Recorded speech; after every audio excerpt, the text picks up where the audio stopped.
actually hold the thought. Hold the thought. Excuse my PJ outfit, but it might be 9:30 at night, but we wouldn't be doing it right if we didn't have the feel good shades. Where are they? There they are. That's what I'm looking for. The feel good shades is a necessity. It's a must. It is a must. And my wire is now tucked around my chair leg. This just feels right. You know? You know, you know. If you know, you know. If you know, you know. Wow. Wowee, what a day. What a day it has been. The sun's been shining, and Manchester United have been signing players and selling them. So that's a good thing. That's a fantastic thing. And I'm chilling. Absolutely chilling. Michael.Chelsea FC looks like he's chilling. Hope you're doing well. Thank you very much. I'm doing very well. How are you doing, Michael.Chelsea? Hope all is good with you. And I tell you what, 2 players confirmed today. 2 players. More to come. Still more to come, people. We're not stopping. And maybe we're not slowing down either. We've only got 3 weeks left of the transfer window as well. 3 weeks left of the transfer window. Is it me or my... It's either my sunglasses are wonky or my eyebrows are. Probably my eyebrows, knowing me. My eyebrows are wonky, people. I've got to turn into Mr. Potato Head and fix them back on. Get them all straightened up. But how's everybody else doing? Big up Fuzzy. Big ups to you, Mama Flossie. Always a pleasure to see you in chat. Hope everything's good with you. Yes, good, mate. Fantastic. It's what we like to hear. What we like to hear. Good evening, Hot Fuzz. Congrats on 2 players that won't fix any problems. Carl. The copium. These are the tears of Carl Rossi. Delectable. Delictful. Not delightful. Delictful. But yeah, man. Hope everything's well with you, Carl. Good to see you in here. But man, it has been one hell of a day. Big ups to Michael. Chelsea. Chelsea have got a squad of 50 players, over 50 players, and the comedy continues.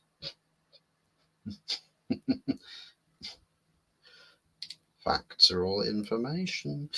If you're happy, then okay, matey. I am happy. I am.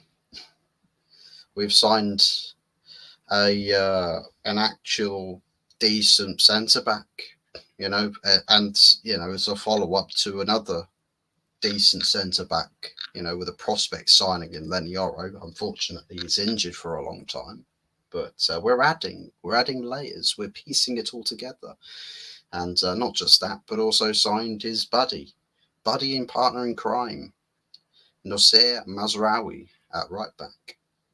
But I'll tell you what we do need to do, though, is sign another left back, because Luke Shaw can't be trusted to stay fit. Hopefully, Ineos don't see the incentive to go chase down Marcus Alonso, because that would be quite an awful thing to do. But we'll have to see what player it is that Ineos scope out for the left side of defence. But as for now, tonight's a celebratory evening to cap off a successful couple of days in the market for Manchester United. But rest is for the weary. Rest is very much for the weary. And we cannot tire now. We've got more positions to fill out. I believe 2 midfielders, including a priority, which, as in the title alludes to, Manuel Ugarte. DM very tenacious, very defensively prominent.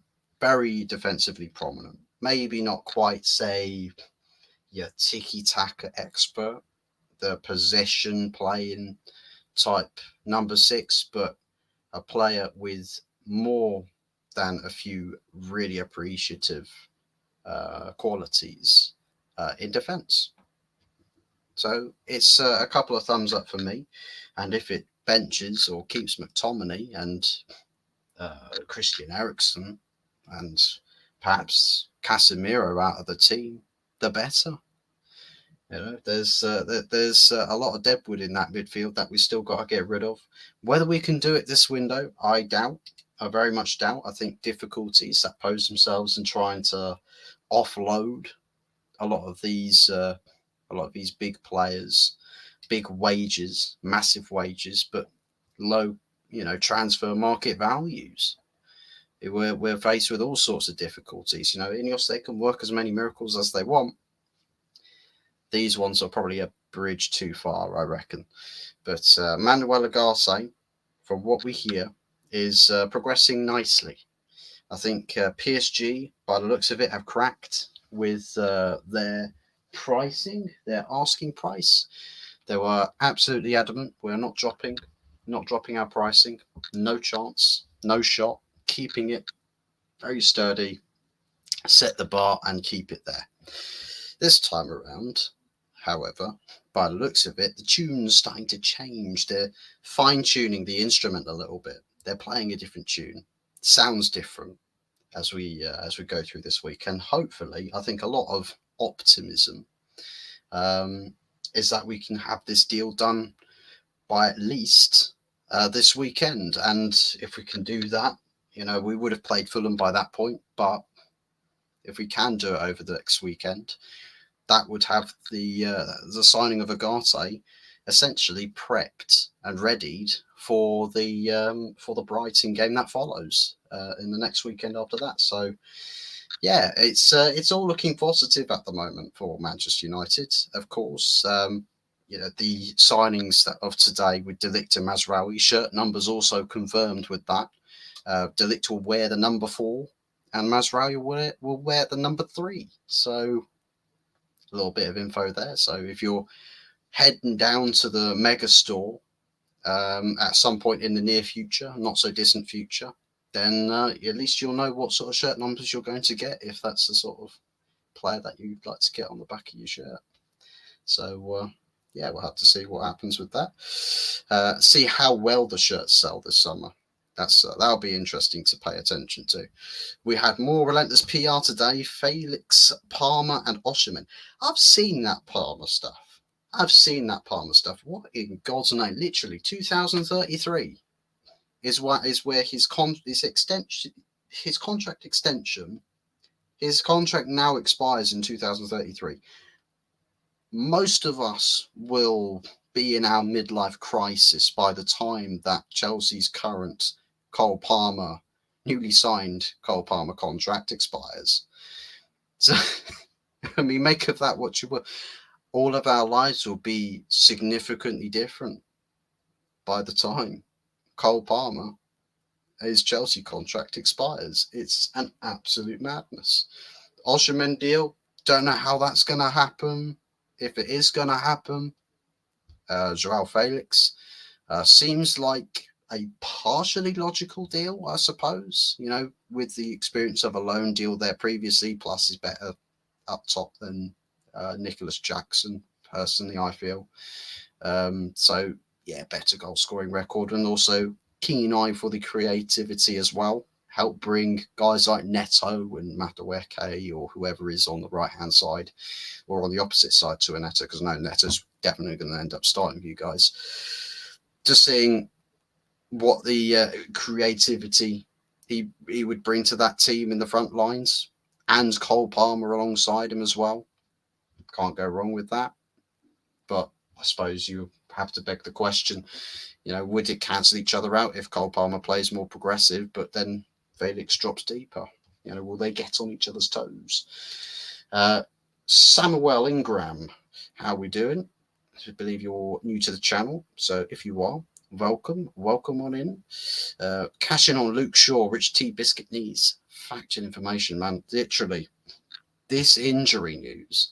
And I saw a picture where apparently from an interview standpoint or something where, was it Sergio Ratcliffe had joked about it? Like, Luke Shaw, don't get yourself injured. Don't pull your hamstrings, Luke. What does he go and do in one of the first training sessions for pre-season this summer? Pull his hamstrings. And he could be out. Well, I don't know if it's pull, probably a tear, but he's out until they're hoping the other side of the international break.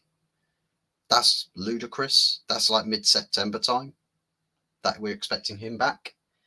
Malasia's not fit still. He's been out for well over a year. What, like, Christ almighty. I mean, it makes signing a left back now almost absolutely imperative. Absolutely imperative. And now it stirs the conversation. I know a lot of people like Luke Shaw, rate him, think, yeah, this guy is the cornerstone at left back in the left side of the defence.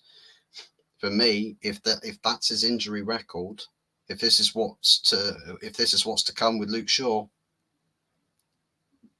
that's another name on the transfer list. That's another guy that's got to go away to another club. Probably most likely would end up selling him to another Prem team. Maybe Southampton if they stay up.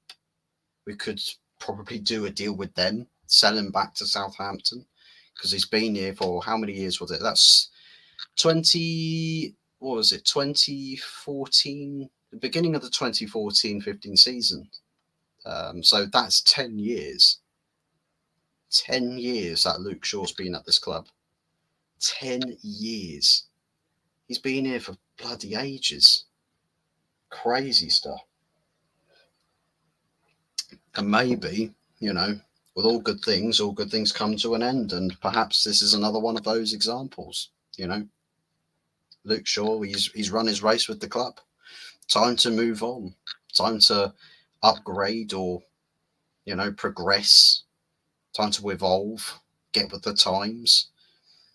Get somebody younger, age profile that fits the bill, good consistency with his performances, offers what this team needs, and also obviously a good injury record. That's what we need. Hit the likes if you haven't. Absolutely. Do be sure to hit the like, people. It massively helps out the channel. Already up to 208 subscribers. So we've gone up 2 already. So fantastic stuff. Keep those trends going. If we can manage to hit 210 subs by the end of the show, then that would be brilliant. Because the target, set a target, see how close I can get to 300 subs by Christmas. If we can do that, that would be huge. Absolutely monumental for the channel. So if we can do that, that would be brilliant. And it will be a big thank yous to everybody that does subscribe and does also commit to supporting to the channel. Rangers out of the Champions League and drop into the Europa League. Dynamo Kiev through to the next stage. Interesting. Maybe Manchester United will meet Rangers at some point in the Europa League, as we are in that competition this season, to which I expect us to win it. So if Rangers do anything good, and speaking of Rangers, actually, for some reason it was mentioned in the stories today, Hannibal Mabry's handed in a transfer request, and I'm thinking, well, that's a funny way of saying, well, I know you want to sell me, but you can't fire me because I quit. It's like, it genuinely feels like that. That's the sort of conversation that they had in order to lead to a Hannibal Mabry just throwing down a transfer request. No idea what it's about. But Rangers, perhaps a club that were initially entertaining the prospect of signing Hannibal Mabry. Maybe they come back around to the table. Maybe there's a deal there to be done. As to who else would be out there in the markets looking for a midfielder like Hannibal, I don't really know that if there's any names at all that really come to mind. Hey, well, I know he's not a six, but I heard Liverpool are looking for a midfielder, and maybe we can give him a little bit of a consolation, as like a get well soon card, just slip Hannibal maybe just inside that get well soon card and post it off to Merseyside. I'm sure they'll appreciate the kind-hearted gesture. Big up the Fuzz, big up the Wolfang Division. Been a while since I've seen you in the chat, but I hope everything's good with you, brother. Smash the likes, absolutely. Keep them likes going up, people. Cold Palmer, yeah. Jesus Christ, with that contract, you might as well be frozen out, like one of those scientific experimental projects that you see in the movies, where they freeze people and they de-ice them or thaw them out hundreds, thousands of years in the future. We ain't getting Victor. I'd be interested to see who Chelsea actually do end up signing, though, because as impossible as it would seem, I do genuinely believe that there's still at least another 2-3 deals maybe Chelsea will try to squeeze in, even though they've signed so many players. I reckon they will just sort of slowly wind down this window now. A couple more deals perhaps to close things out there. Don't see it either. Wolfie, Mom, hope you're well. Queen, I'm good, thanks. Hope all is well with you. Reading out conversations, Mr. Narrator. Michael, we are all over the place with signings, are all over the place. Yep. Transfer strategies, bring everybody in. Does not matter if you are on the street, eating a sandwich, driving your car, boarding a flight, you are getting nabbed by some hooded geezers in some Chelsea tracksuits, right? Got hoods up, they'll nab you, throw you into the back of a white windowless van, and they'll take you to Cobham. Watch your back, people. They're out to get you. They are out to get you. Big up Fuzzy Wassy was a question marks, but big ups to Anthony Herbert. Guesses in the chat as to what those question marks are meant to be. Guesses in the chat, but hope all is good with Anthony. Fine, thank you, Mom. Also, another thing as well, the good, the bad, and the ugly show that's meant to happen tomorrow is pushed back another day, so it's going to be on Thursday instead of tomorrow night. Same time, 8:30 p.m., but it's on a Thursday instead of a Wednesday. So sorry, people, you might have to change your calendar schedules, if you will, to try and catch that show. Maybe we'll have something going on this channel. Might have to invite Early Doors on to discuss transfer business, the positives, the thumbs up, the thumbs down, if there are any thumbs down for West Ham supporters with this transfer window, because they've gone above and beyond over in North East London. Maybe we have to discuss these things, and as an idea, we'll be sure to plot the idea and see what the response is. If not, then maybe have to do something else, something a little different. Waving from the tractor. It's getting ridiculous, isn't it? Gabriel Mick and Mike Penders also on the way too. I've got a question. Have you signed Johnny Sins yet? Because I heard that he's a master of all trades. He's not like the jack of all trades, master of none. He's just master of all trades, apparently. I heard he's really good, really, really good footballer. Multilingual, multi-talented. Phenomenal doctor, phenomenal fireman, phenomenal swimmer, probably phenomenal football player as well. Heard he's better at basketball than LeBron James as well. Crazy. Just stacking up the hay. Oh, God. Let's not go there. Chelsea out to get you. They're out to get me. I'm wearing blue. That hopefully, because I'm wearing a little bit of blue, they think I'm already a part of the crew. If you're a part of the crew, you shall be seen in blue. But hopefully they don't nab me. I'll have to wear blue tomorrow on the way to work as well. Big ups to everybody in the chat. 100%. Big ups Hot Fuzz. Big up to Stephanie Griffith. Hope everything is well with you.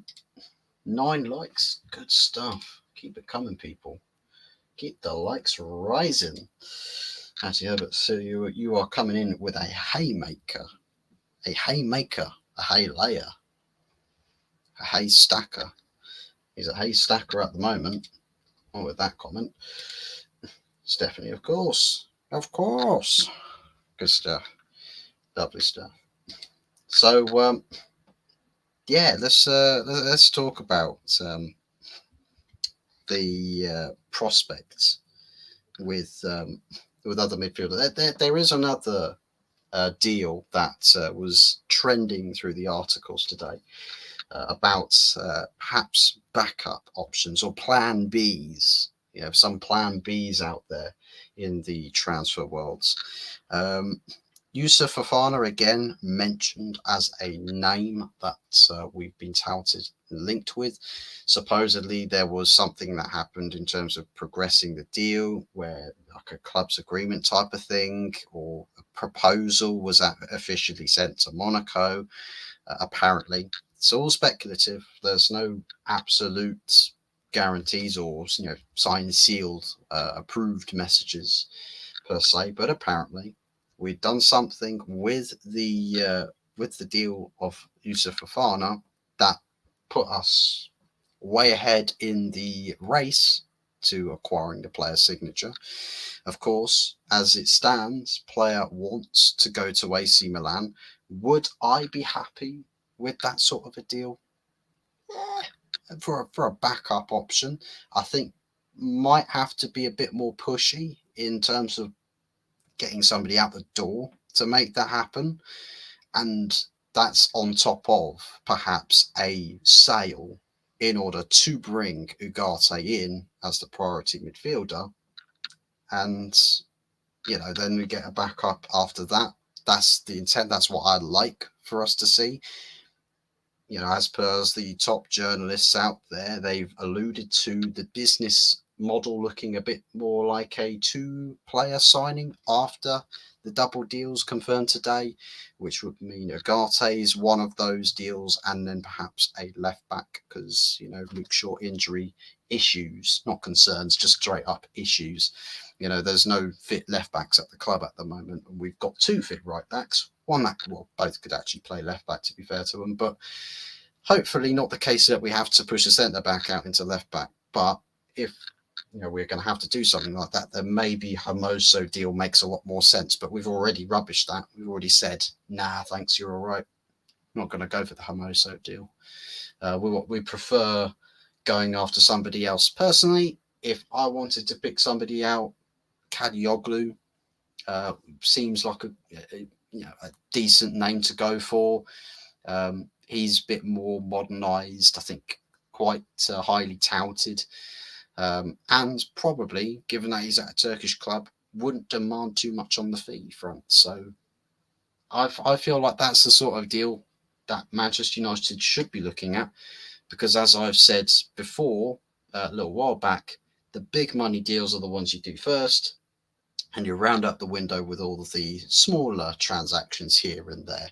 And maybe smaller transactions are also the feat with players going out the door as well. Maybe we could get a big sale, because there's also a bit of Jadon Sancho news, which we'll jump onto in a bit. But yeah, in terms of the left back position, Hermoso free transfer for that left back position. I know he's a centre back ideally, but left side can play out there on the left. And I suppose in terms of the balance side of things, in how that defence sets up, it would be logical to having a Hermoso, given that how modern day teams like to play in possession. You have 3 centre backs with then, or 3 defenders with one of those full backs moving into midfield, the inverted stuff. Be a bit more inverted, get players into the middle and connecting the dots in critical areas of the pitch, because, as the saying goes, games are won and lost in midfield. And what better way than to try and overload midfields by sticking an extra player in there? So it might make sense having a Hermoso playing as your left side of the three centre backs, whilst then on the other side, Mazraoui, someone we've signed to be the attacking fullback slash inverted player, is used to that sort of formation, is used to that sort of role in the team, that position. Will connect the dots and help us to recycle possession, maintain possession, push the line of the defence up the pitch, and benefit the team in more ways than one. So I think, that deal would be a logical choice to go with. But Ineos have decided otherwise. They've said we want to explore different options. As to who the different options are, Marcos Alonso is one that they've touted. Personally, I don't really rate him. I don't rate Marcos Alonso at all. I wouldn't be excited for that at all. He's not. He's quite old, quite late in the day for a footballer at the top level. Not very pacey, not very defensively sound. I think again he would be attacking. Like, he has got an attacking mindset on him, but I think from what we've seen in terms of his performances at Chelsea, you sort of need to wait for a good day to get a good performance out of Marcos Alonso, really. Because then other times he can be a bit susceptible. And I suppose guys like Wolfgang Division, Michael.Chelsea, and also here, the Goat Saves Football could probably tell you Marcos Alonso, he's not terrible, but he ain't that good. So if you guys could second that, to be fair. Well, there you go. Marcos Alonso to United, laughing emojis. There you have it. So the Goat Saves Football has answered that question.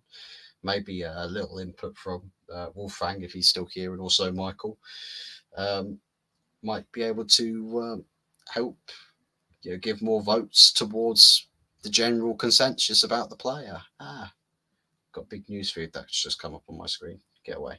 But anyways, big ups to Goat Saves Football. Thank you very much for the comments, and hope everything's good with you. Breaking news: Arsenal just signed a fucking tumbleweed. Well, we knew that. I mean, Calafiori's got a tumbleweed, a wet tumbleweed on his head. So but to be fair, Anthony, if Arsenal do sign a tumbleweed, trust me, there's a compilation out there of tumbleweeds being hyped up into oblivion. They're discussing shirt numbers right now. So don't give them good ideas, Anthony. That's all I can suggest. Don't give them good ideas, because they'll take that. They'll pick that idea and they'll run a mile with it. Decent player back then, but not now. Yeah, I think we played against Barcelona in the Europa League as well, and he was in that Barca team at the time. I think that was the first season that they had Alonso and Christensen in that team. Christensen's been fairly decent for Barcelona. Marcos Alonso, not so much. I do recall him not having really any good performances at all in playing against Manchester United, and that's with Anthony in the team. So it was literally Alonso versus Anthony. It would have been Alonso versus Anthony in that team if Anthony was playing in both of those games, which he was definitely in the Old Trafford game. But I think Manchester United should steer clear of that deal.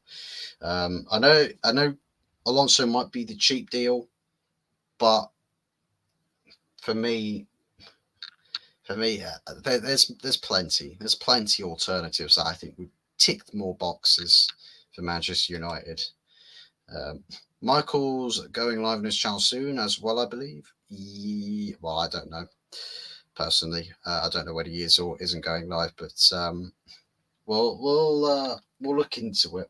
We won't be live for a huge amount of time longer, for another 15-20 minutes or so, before we cool down on things.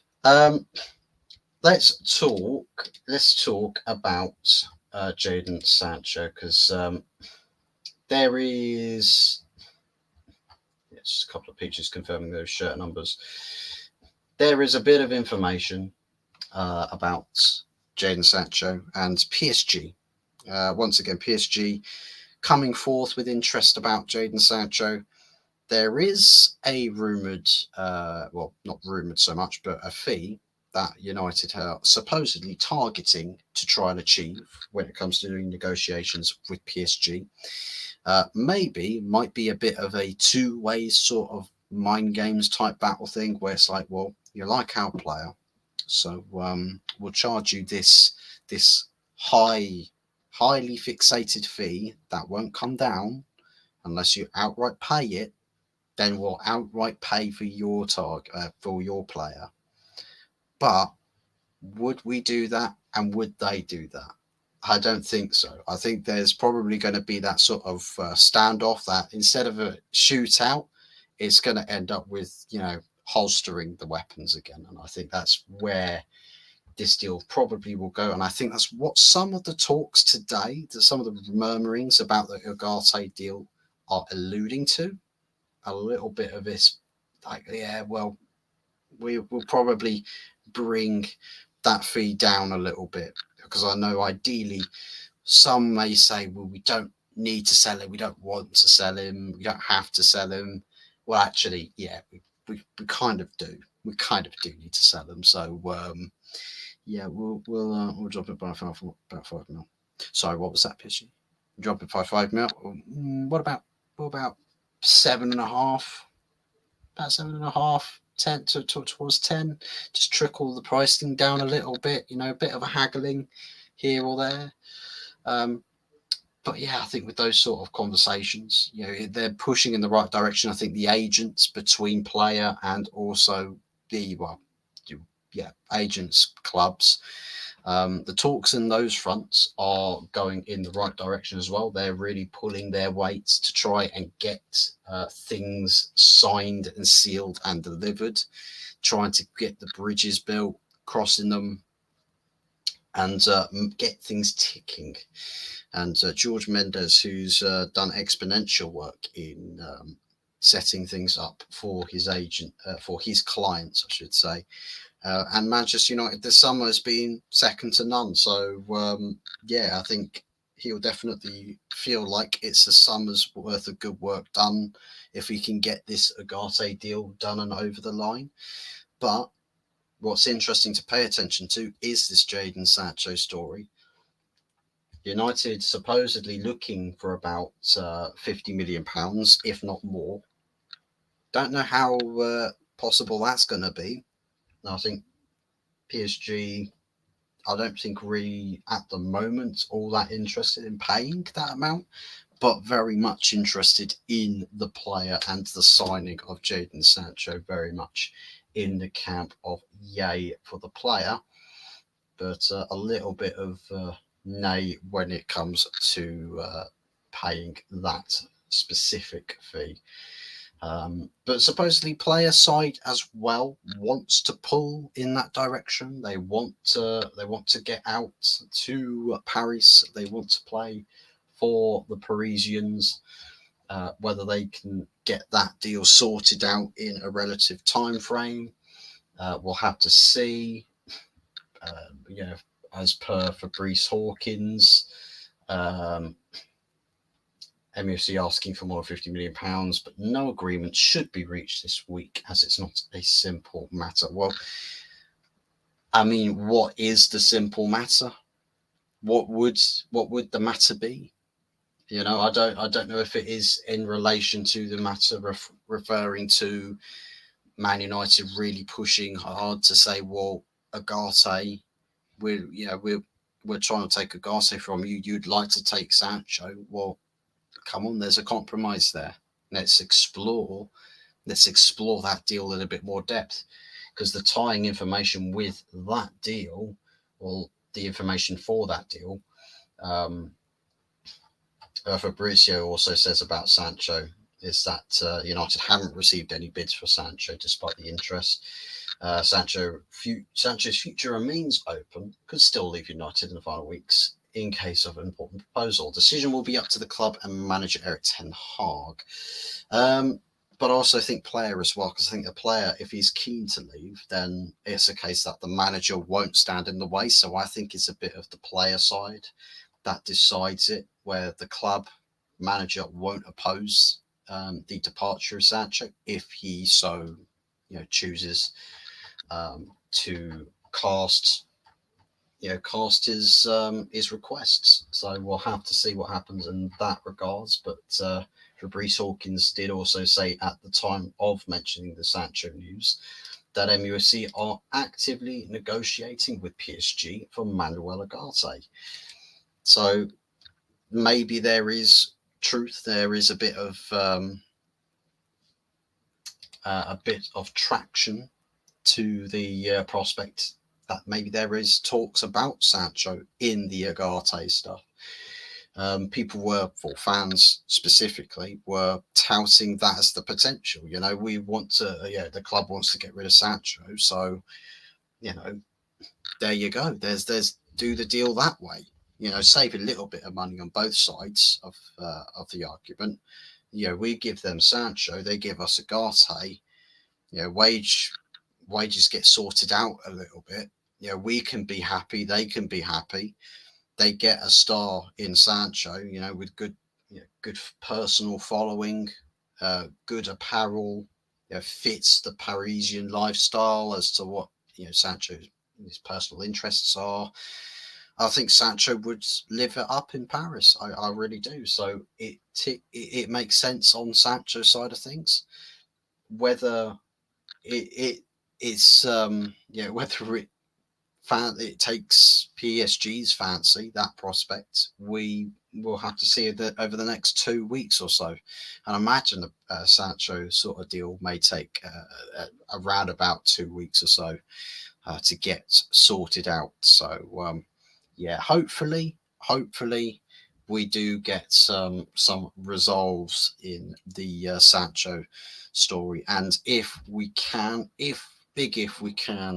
do a swap in that regards, that Ugarte comes the other way, Sancho goes out that way, we've essentially saved a big chunk of cash in having to do the deal where we said, well, sell a player to fund a move for Ugarte, plus then you sell another midfielder in like Scott McTominay, for example, because there's still suitors, still clubs circling the prospect of signing Scott McTominay. So please, clubs, come and sign him.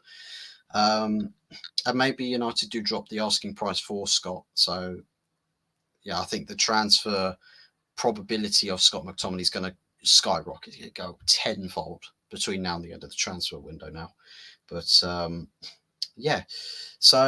we'll have to see how things go in that department. If we can do that, that would be fan-bloody-tastic, because that really does help us in sparing a little bit of cash to sorting out the left back signing, the bonus left back signing, but then also a little bit of cash left aside because we have got other outgoings as well. Hannibal Mabry could finance a little bit of it. For Cando Palistri, talks with some Italian clubs. I think it's Bologna. Is the club seemingly in pole position in that regards, and signing for Cando Palistri. I think he'd be a fantastic signing for them. I think he is a very, very good player. Maybe not quite Manchester United level. Probably a few steps behind Amad Diallo, but I think Amad Diallo has more or less planted his feet in the first team picture. Palistri less fortunate for me. I think he had a bit of the potential to do what Amad has done, but he's not been as fortunate with his opportunities. So for me, if he ends up heading out to Bologna, then absolutely best of lucks to him, and hopefully he smashes it with them. Whether we really piss Bologna, we probably would piss Bologna off if we just decided, do you know what? As part of the sale to you, we'd like 55% sell-on clause, just because, just to see the look on your face. Yeah, probably not. But maybe a little sell-on clause, maybe 25% the sell-on clause, because I can't imagine that Palistri will turn into a world beater. He could turn into a world beater, but that's completely up to him, massively up to him. Just perfect for Arsenal, really. Edu is landing it. He is. Don Edu, the award-winning, by the way, the award-winning director of football. I mean, what? Christ Almighty! It's like if you've got a family, your mum, your dad, and you and your siblings, they host your own family certificates, your own family yearly awards, and everyone gets the participation prize. It's like Edu getting the awards. Well, there must be Edu's family that set up the awards in the first place or something. So, it's the only way really that you could probably win something like that. It really doesn't make any sense as to how he's anything award winning. I'm heading live in 1 minute on my channel, Michael.CFC. Have a great stream, Hoffers. I will watch the rest of your stream later, mates. Big ups to you, Michael. Thank you for tuning in. Hope all goes well with your show as well. Just a couple more, maybe a story or more before we wrap things up here as well.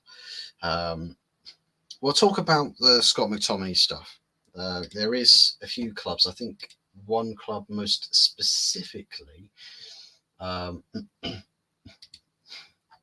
to beat. Let's have a look. There's just an article that's come up saying West Ham would like to try and beat Man United to signing a midfielder that we're looking at. Yusuf Fofana. Interesting.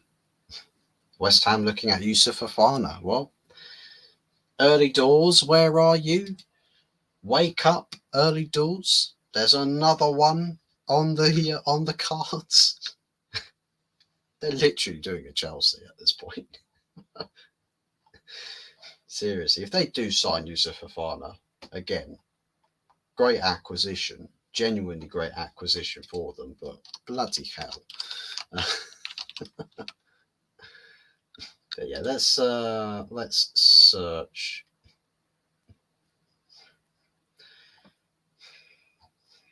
Let's have a little look. See if we can assess.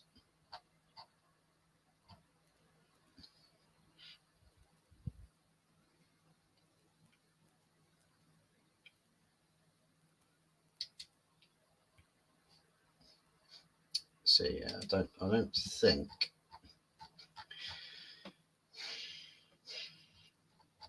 I don't think there's anything quite sort of headlining at the moment.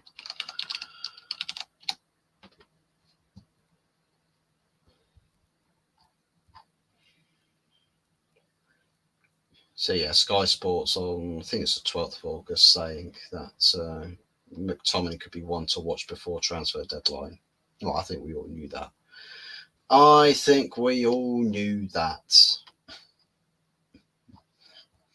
But yeah, I think in terms of targets or in terms of clubs that are investigating the prospect of signing Scott McTominay will be, I think there's obviously the Turkish clubs. I think Fenerbahce or not. Is it Galatasaray as well? I think Galatasaray were another club interested. Actually, I don't know if it was Fenerbahce. Condolences to Mourinho and Fenerbahce, by the way. They got knocked out of Champions League qualification, I believe. So, yeah, shame. Such a shame.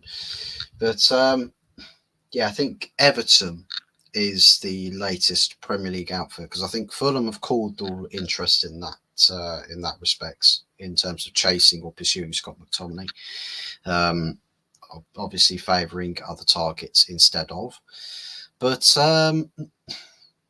Everton's an interesting one, because I don't think they've signed anybody to directly replace Amadou Onana just yet. But I think Everton would be an ideal sort of club for Scott McTominay to go to.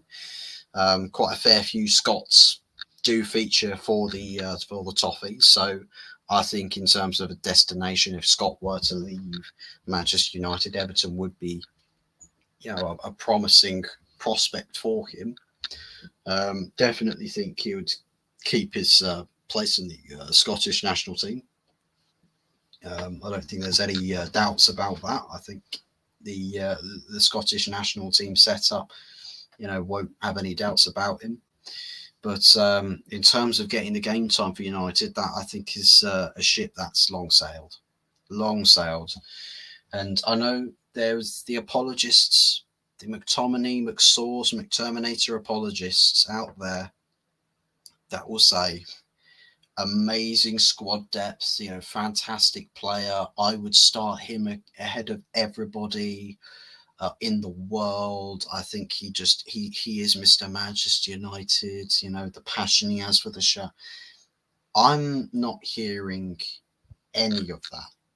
None of it is not Manchester United Premier League winning quality. And if you want to go up another notch, he's not Champions League winning either. We need to go to that grade, and holding on, right, to wishful thinking is where we get overtaken by everybody. Well, that's not the message that Ineos want to give out. They don't want to tell the world, hey, look, guys, we're serious about making Manchester United successful, but we're going to do it by holding on to Scott McTominay and Harry Maguire and Victor Lindelof and Casemiro.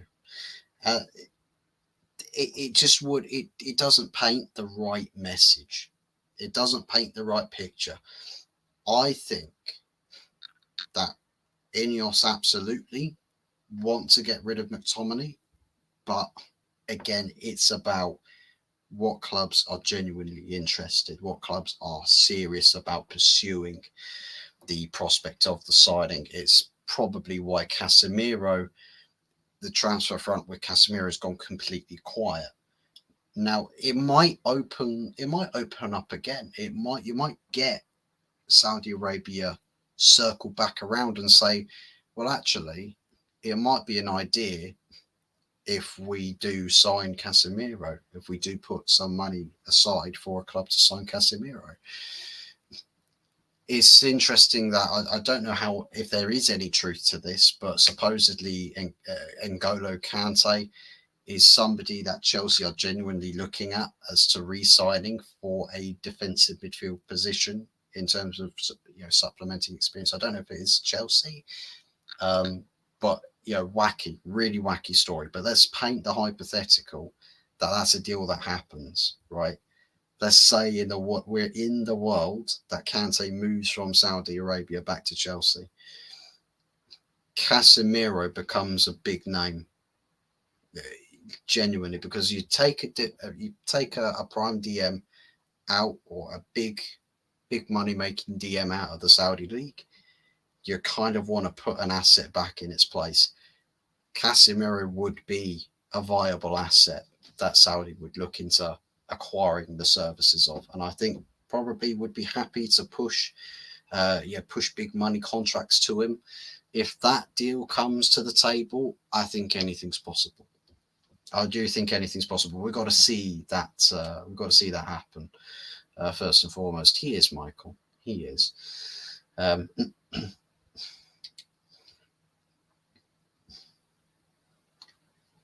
Fantastic stuff there.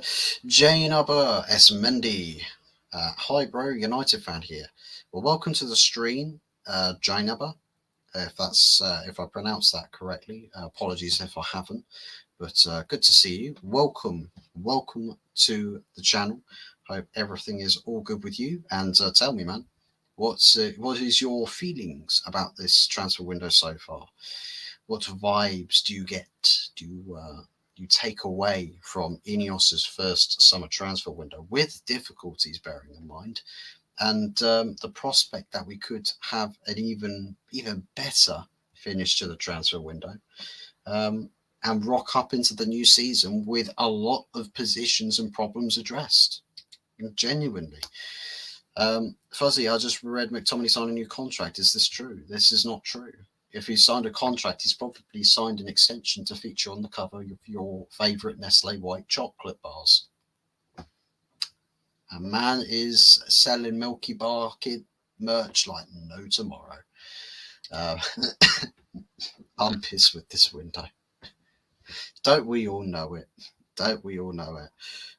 And do you know what would be fantastic is if me and Tony do a show tomorrow and just talk about Man United and West Ham transfers and just how amazing this new season could be with both of our respective clubs. And then we'll bring the conversation back around on the Thursday for the good, the bad, and the ugly, and in include you, invite you to the discussions. The Mikel Moreno stuff. Is it going to happen? Is it not going to happen? The Nketiah stuff. He's out the door. He's in the door. In, out, in, out. Shake it all about. Shake the phone box for some loose change, because Eddie needs to dial up another couple calls. He needs to call up a couple of loan sharks. He's got to try and loan some goals, because he ain't scored for Arsenal since or in the I think it's in the league. It might be all competitions actually. Eddie Nketiah's not scored for Arsenal since December 2023. And if that's true, y'all are finished. That's 100k a week player, striker, Eddie Nketiah wearing Thierry Henry's immortal shirt number, not scored since last year. It's August 2024. We're about to start the next season. Oh, that's something else, man. That is Don Edu. But apparently doing that to Eddie Nketiah gets you awards. Imagine if Don Edu was actually a really competent, world-class director. Maybe he can win awards, and we'd actually sit here, take our hats off, and say, "Fair plays to you." This picture paints itself. But yeah. Arteta, fuck it, I'm calling him. Well, yeah, maybe that's what you need to do. Imagine if he actually picks up the phone as a celebration, and it's like phone a friend, but instead of actually phoning a friend, you don't know who's going to be on the other end of the line. Imagine if that was his celebration. He picks up the phone and it's just Anthony Herbert on the other end to say, "Right, Eddie, right, score some more fucking goals or you're out the team. Or I'll run you over with my tractor." That'd be fantastic. That'd be phenomenal, fantastic content if that were to happen. I would love to see. I would pay to see that. I would pay a monthly subscription to BT Sport to see Eddie scoring a goal, picking up the phone, and getting dissed the absolutely ever-loving shit out of by Anthony Herbert. That would be great. That would be content. Be even better content if he plays against United and gets body slammed by Lisandro Martinez, and then off the top rope a frog splash or a tsunami by Mazraoui to Ligt. That would be even better. And then you can have Thierry Henry counting the 3 count, saying, "Well, thanks. You lost that match. I'm taking my 14 shirt back. Rip you straight off of your limp body and going to retire it. Put it in a frame, a protective frame, same glass they use for the Mona Lisa, and and the rest will be history. A happily ever after, you could say." But let's get another insight to some other bits and pieces. I'm not going to lie, I've just seen something from Fabrizio. Nottingham Forest have a verbal agreement in place for Ramon Sosa. That guy, I swear to God, looks like Leandro Trossard. He literally looks like Leandro Trossard. I took one look and I thought, no way are Forest signing Leandro Trossard. No way. No shot. No chance. But apparently, something else. That Ligt and Mazraoui, when they play together on the same pitch at the same time, have a win rate of 74%. That's in 116 games. It's not bad. It's not bad, that. That's a win rate. Forget that. That's minus the draws and minus the losses. That's pretty good. That's pretty good. It's not bad. Not bad at all. There be a few F-bombs down the phone to get. Yeah, F-bombs. Now, is it the sweary F-bombs or is it the fact bombs? Tell Eddie the truth. The uncomfortable truth that one would not want to hear. That would be great.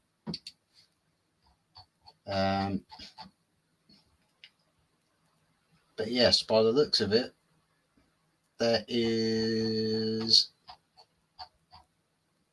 nothing really trending that I haven't covered, so this might be the ideal place to call it a day for the show. Of course, Anana's doing celebrations that we've signed Ligt and Mazraoui, because he's about to have his defence in front of him. That's not capped in his own box. Both, there you go.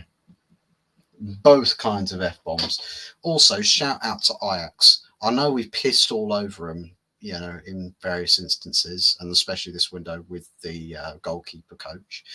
But even they've acknowledged that Manchester is red. Officially, the Ajax account, Twitter account, acknowledged that Manchester is red, not blue. Manchester is red. Ajax approved. Signed, sealed, and delivered. Cheers, Ajax. You're all right. You're all right. But anyways, guys, I'm gonna love you and leave you, and we'll be back most likely tomorrow. Probably do a little show to sort of replace that of the good, the bad, and the ugly, as that show's been pushed back 24 hours to Thursday, same time at 8:30 p.m. So do be sure to come check that out. Tony Early Door said on the show today, West Ham are signing another 3 players. Well, I hope Man United do the same, Anthony. I hope Man United sign another 3 players, get a Ugarte, backup midfielder, and also a left back. Do those 3 deals, and I think we could be all right. We could be all right. If we do a striker deal on top of that, then that's just a bonus. Real big sort of like cheeky smiley face signature. A winky face in the corner of your sheet.